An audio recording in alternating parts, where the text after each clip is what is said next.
দেখছি মত খেয়েছি যে ধরতে ফেলে তো যাচ্ছি এবারে মুখে ওটা আপনার মুখে লাগছে কেমনে বলতে করতে পার কই দেবে কিটা পারে দেখালো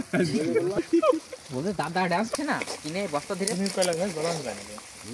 তুমি কই গলানো কত হবে মোটা কাঠ হলে হয় চলার কাঠ হলে ওই ছোট পাইপ আছে না আইসো এখানে আইসো রেডি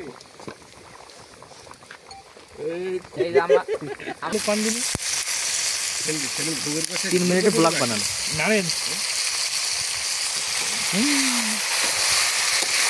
পুড়িয়ে দোকা ফেলে দিয়েছি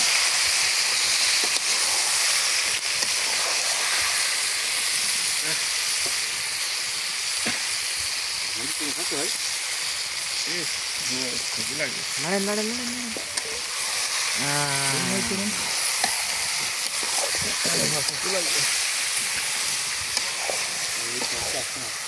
সবাই ঠিক ঠিক করে হাসটা সবাই ভিডিও দিয়ে দেবো